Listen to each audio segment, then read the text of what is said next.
Hi, my name is Bob Thompson. I'm the author of a new book called Born on a Mountaintop, On the Road with Davy Crockett and the Ghosts of the Wild Frontier.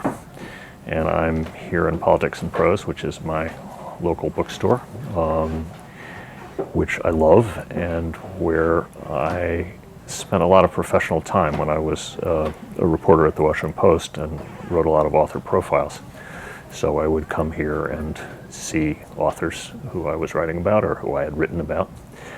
One of the people I came to see speak here after I had already written about her was Donna Leone, who is the author of a series of great mysteries set in Venice.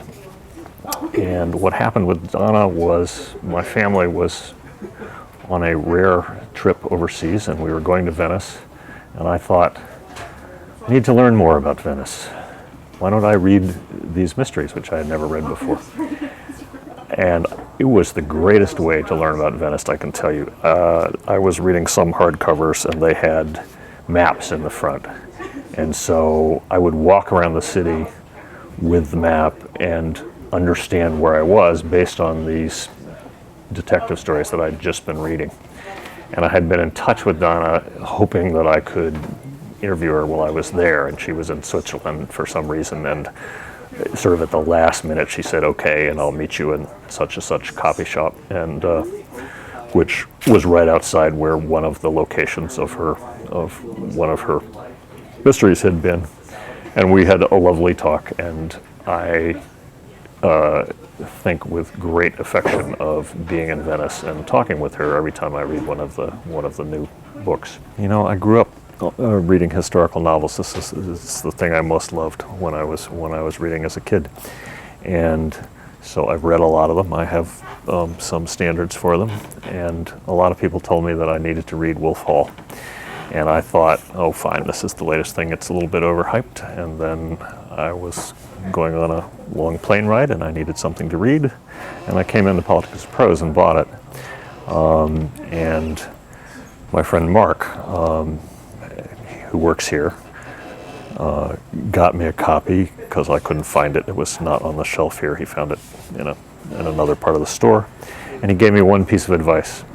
He said, whenever she says he, she really means Cromwell.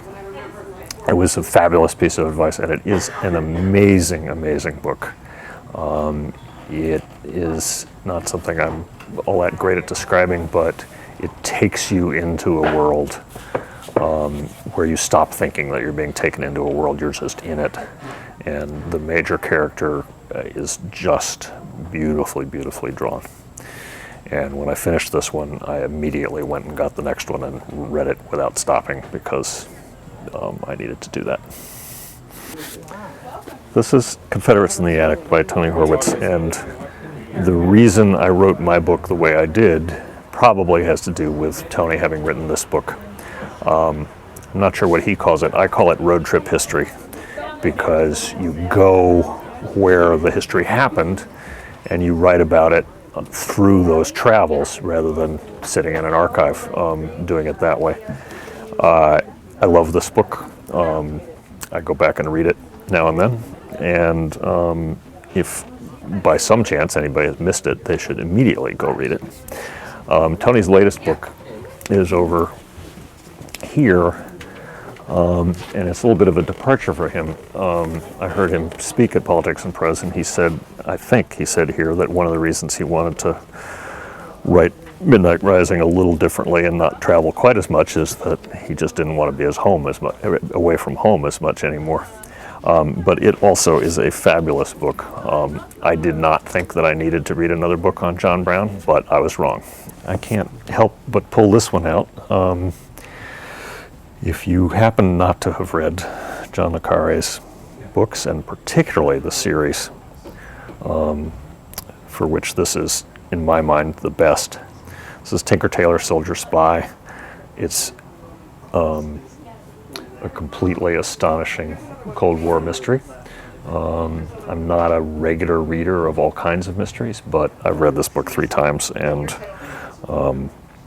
I will probably read it again before too long.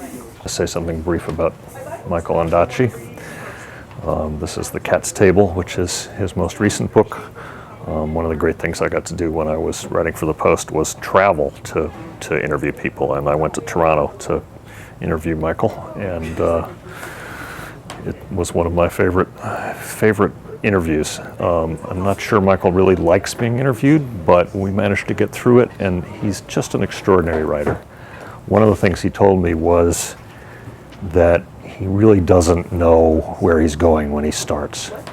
And he does this kind of amazing thing, which is he starts writing and things happen and he doesn't know how they're going to turn out. And the not that original line I remember from my piece writing about this was, "Kids, don't try this at home." This is not how an ordinary person should think about writing. This is something that he's able to do and most people are not. So, Michael Ondaatje. This is Cutting for Stone by Abraham Verghese. And again, this is somebody I interviewed and got to come afterwards and see him here. He is a medical doctor, not a fiction writer by original profession.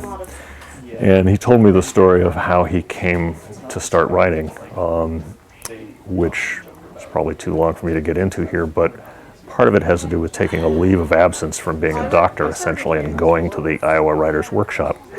And he was surrounded by people who were writing stories about, young romance, and Abraham had just been working with AIDS patients in rural Tennessee, and he had, back in the beginning of AIDS, when nobody knew how to do anything for it. And he had amazing stories. And he was just so different from the people in the workshop, but he turned himself into an excellent writer. Wrote a couple of nonfiction books, and this is his first novel. And I think that it's been out there for a while, and a lot of people know about it, but I recommend it highly.